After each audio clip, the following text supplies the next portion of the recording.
আমার কর্মের অপমান ইসলামের অপমান এই জেগেছে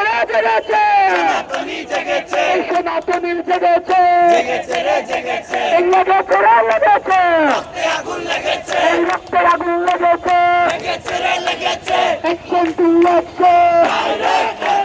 অ্যাকশন টু নমস্কার সকলকে, জয় শ্রীরাম। আমি টিম্পল পাল নিশান।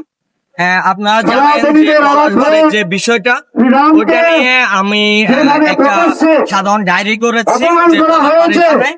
তো ওই ডায়েরির পরবর্তীতে এখনো পর্যন্ত আজকে প্রায় 48 ঘন্টা পেরিয়ে গেছে, কোনো ব্যবস্থা দেখি নাই। কিন্তু প্রশাসন আমাদের আশ্বস্ত করেছে যে দ্রুত গ্রেপ্তার করা হবে।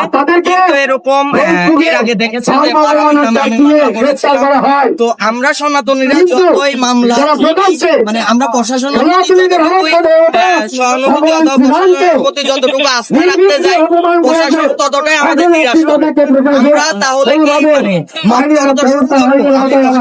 প্রশ্ন রাখতে চাই যে আমরা যে শান্তিপূর্ণ, প্রশাসনের সহ্য হয় না। যদি সহ্য না হয়, আমরা শান্তিপূর্ণ না হয়ে যদি মত চঞ্চল শুরু করি, তখন কিন্তু প্রশাসন আমাদের গ্রেপ্তার শুরু করবে।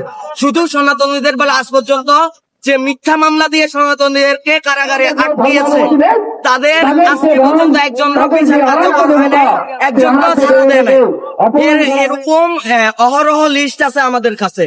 আজকে যে পলাশবাড়ির যে ঘটনা, এটা কিন্তু সম্পূর্ণ আমাদের ন্যায় সংযত একটা আমাদের মন্দিরের স্থাপনা। বাংলাদেশের সংবিধান অনুযায়ী মন্দিরের স্থাপনার কথা অথবা প্রত্যেকটা মন্দিরে মূর্তি নির্মাণ অথবা যা কিছু করার কথা তা নিজ নিজ অধিকার আছে। যে